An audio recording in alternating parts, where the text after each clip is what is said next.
Hello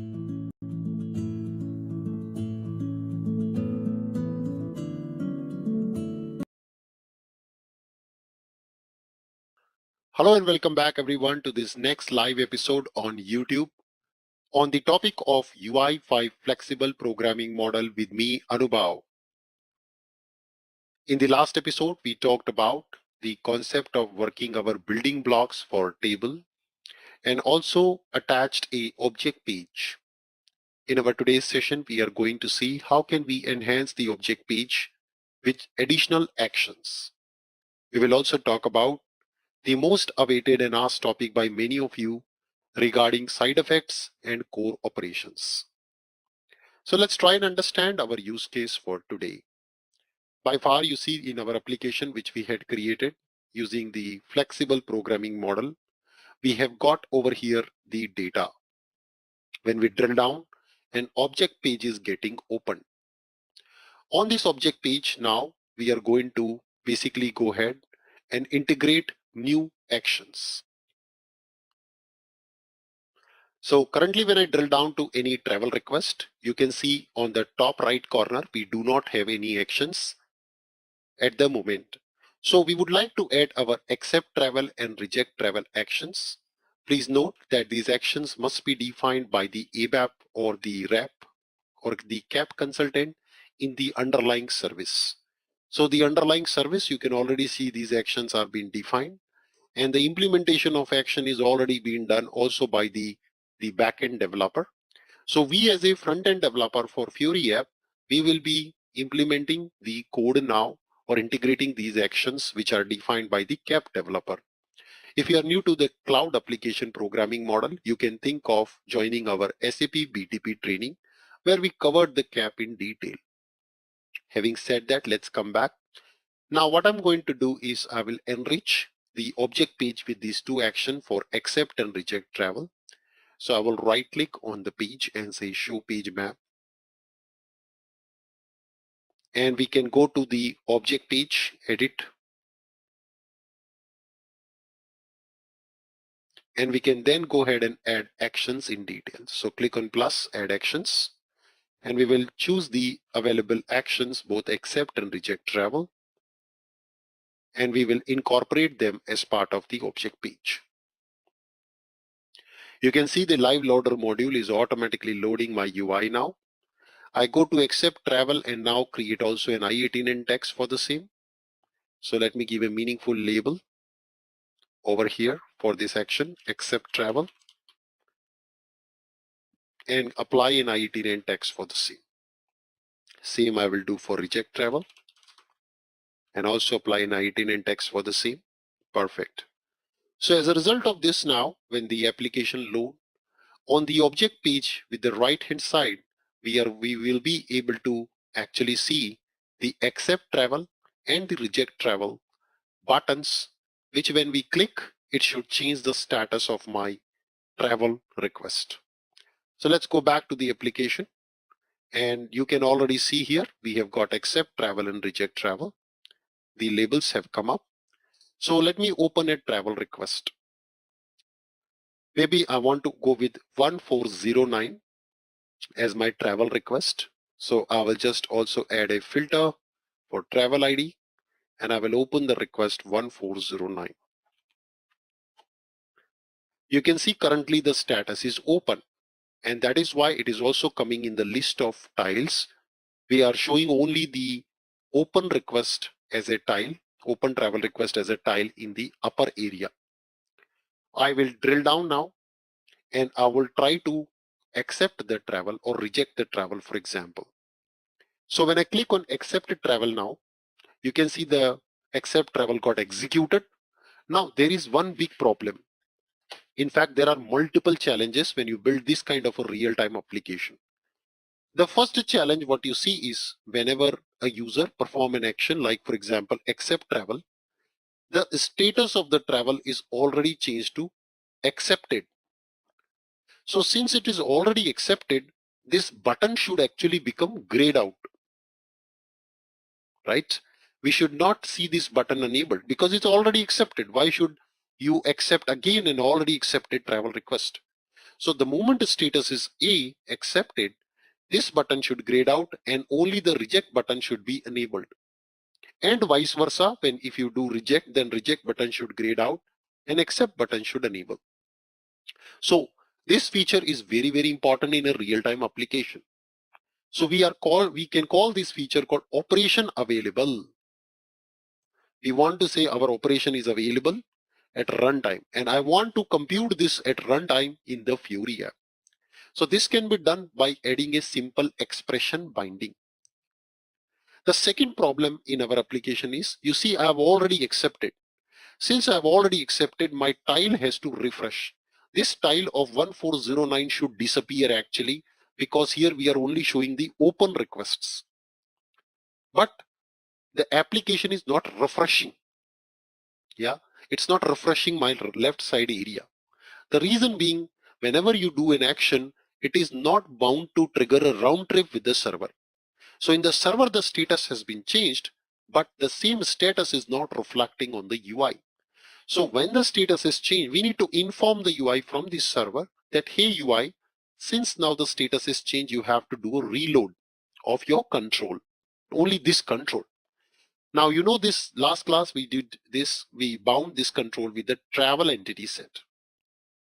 So we need to refresh the entire travel entity set.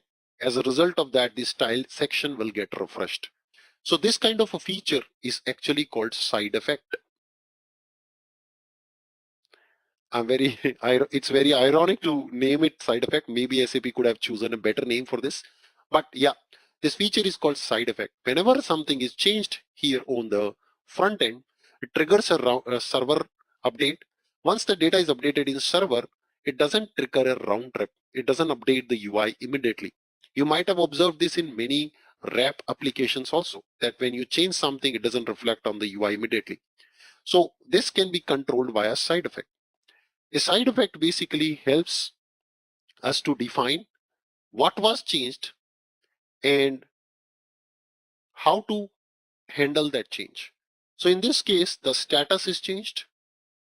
So basically, I would like to reload my target entity travel. So please reload my travel entity so that the tile screen get refreshed. In addition to that, if you also notice the table, in the table also the status will not be changed to A. It will still remain O. O is open. So let me just show you that in the table as well. So if I just show the table, you see status is still O. Yeah. So the travel status also did not change in my table. So we can also say target field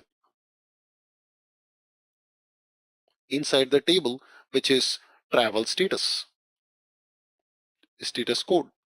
This also needs to be changed. So when something changes, be then action. So here action was accept travel or reject travel. Whenever this action triggers, I would like to make sure that my target entity and my target field are refreshed back on the UI automatically. This is done using side effect, defining a side effect. So these are the two things which we would like to incorporate now as part of our application, which is a very real-time use case in SAP when you work with RAP framework or CAP framework. So let us go ahead and do that. So first I will do for the accept and reject button. So I'm going to go back. There is a small mistake I've done. I put in an extra L over there. I'll just get rid of that. Okay. So I'll save. And now what I will do is I'll go to my app section and we will define something called a new CDS file. Let's call it as field control.cds. Now the name doesn't need to be field control CDS, but it's a better naming convention which I'm following over here. As part of this field control now, we are going to use our travel status entity. So we'll be using our travel service, DB folder travel service, SRV travel service.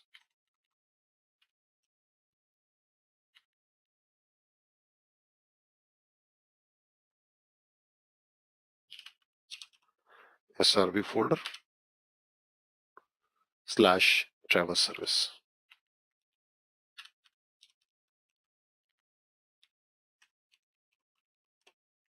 And let's import it as travel service. from our travel service.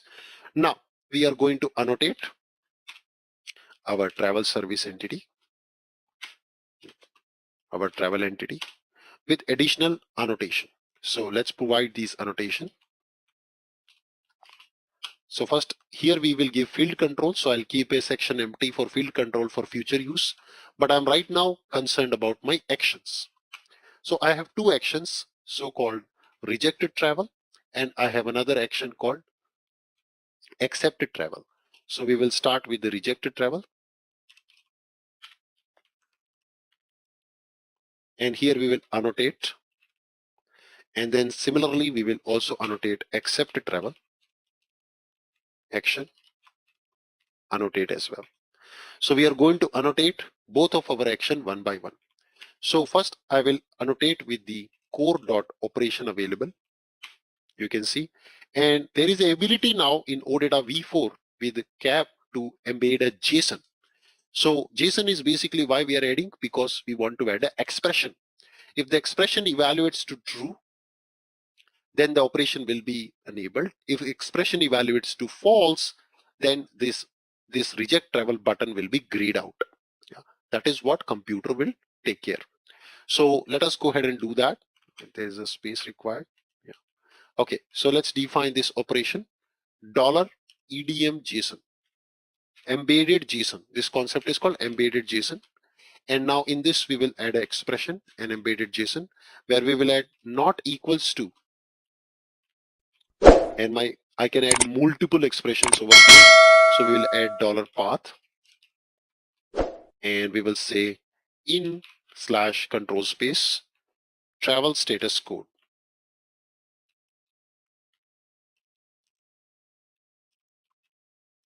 This particular property, if the value of this property in my expression is X, means it's already rejected, then do not enable the button. That is what we are doing as part of our core expression. The same expression I will embed also at the bottom for the next one over here by annotating it, and here the value will be accepted. If it is already accepted, the travel status code is already accepted, do not enable this option. So if expression value evaluates to false, the accept travel button will be grayed out accordingly. So there is a small typo I've done. It should be actions over here, so that you also get the code completion. You can see here I'm getting code completion after that. So I just forgot one S. So now we have put in our expression over. So there is also format problem in JSON. You see this is, I missed out the key value pair syntax for JSON. It's an invalid JSON. Yeah, now it's corrected. So as a result of this, now what will happen, since we annotated our actions, it will accordingly check the status at runtime. So this will be sent in the OData metadata now. Now the question might come, Anubhav, how do you know about all these things? So as I taught you in the last class, we can go to SAP Flexible Programming Model for UI5, Explorer over here. And when you go there to the options available, Fury Element Advanced Features, you can see here uses of side effects, and you can also see all these extension points. So here we have the documentation for everything. So we can go to advanced features and we can go to the side effects, and you see here they are providing all the documentation. Yes, so that is how I get to know everything. So now I'm going to go back and we are going to test our application. So let's click on go button and I click on enter. So you see now since this is already approved, it's already accepted, the accept button is grayed out. If I select an open request and if I perform a rejection, you see the reject button will also be grayed out next time, but it is not also automatically updating at the moment. The reason is same, because we have not implemented side effect. You have to refresh the UI now to see the first entry should have a reject button grayed out next time. Yeah. So when I refresh, you see now the reject button is grayed out. So the second biggest problem is we need to now update this status immediately. We need to update the tiles immediately, and we also need to update this grayed out immediately. So for that, we use the side effect. So when you come to the documentation for advanced feature for side effect, you can see here an example also with side effect. Let's say if you want to update a property based on another property, so you can just put like one, yes, and then immediately the property will get updated whenever there is a value change. Yeah, so you can say run. Yeah, so you can run and test directly. All these examples over here provided by SAP. They also provide the annotation, like you can see annotate my entity name at the rate, common side effect, single property. So we are interested in the one which is related to action. So you see here with an action in example. So if I say increase a number, if I click this action, you can see it's automatically updating other property. So in this case, we are exactly doing same thing. When we accept or reject a travel request, we are performing an action which updates something on backend. And when the backend is updated, by default, there's no round trip. So we would want to update these properties on a front end. So backend has to inform front end to update these values again. So that is the exact scenario what we have. So we can now utilize this code provided by SAP to basically reference this code and update our and attach our actions or side effects actually. So let's go ahead and do that. So we are going to add the side effect annotation based on the documentation they have provided here. Let's go back again to the source code and let's add the additional side effect action. So we say common annotation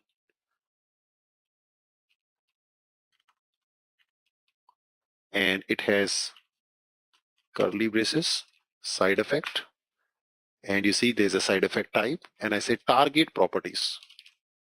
So you see target entity and target properties. So we will add both of them. So first my target entity will be the travel entity. So we'll say in the travel entity slash, and I will say please update the uh, travel service. So it should be given in the single quote usually. So in slash travel service dot entity container slash travel. So this is my target entity. I will also specify my target property, which needs to be updated immediately. And that is in the table, of course. So we will add the target property as travel status code. Yes. So that is what I have specified along with my travel entity. So we should not give in here. Is just directly the entity we are specifying. So we can just put the absolute path of the entity. So this is how we can define a side effect that whenever somebody do reject, please update my travel status code, which is in the table, of course, and also please update my travel entity on the front end. So anything which is bound to this travel entity will refresh, which is our tile container. The same thing we will do up over there, down over there for the accept travel also, it should update.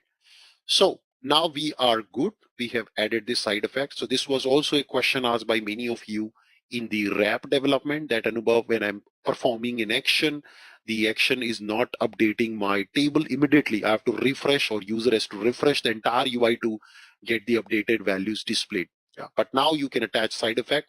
You can also go back and check the source code here for XML annotation, which you can add and CDS cap annotation. So soon SAP will also add here the wrap annotations, RESTful application programming annotation for such changes. So let's come back now and we can go back and test our application. So I'll launch the application again.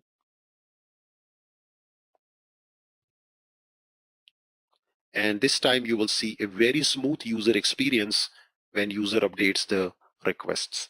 So if I go to now again 1409, I guess that was the one we were looking at for the tile also.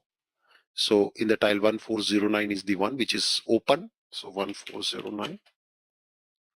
So you see currently it is open and that is why it is also appearing in the list of tiles. Yeah. So if I now accept this travel, watch out what happens. Immediately this button will become grayed out. Immediately this tile will disappear from the open request and immediately the status here will also change to accept. So let me accept, watch out. You see it's updating. Wow, cool. You can see immediately it has become grayed out. Immediately the tile has got disappeared for 1409 and immediately the travel status is changed to A, approved. Wow. So that is the kind of scenario which we can achieve with the help of the side effects. So that is how we can apply side effects in our application, Fury Element application, to update the front end based on the changes in the back end for an action.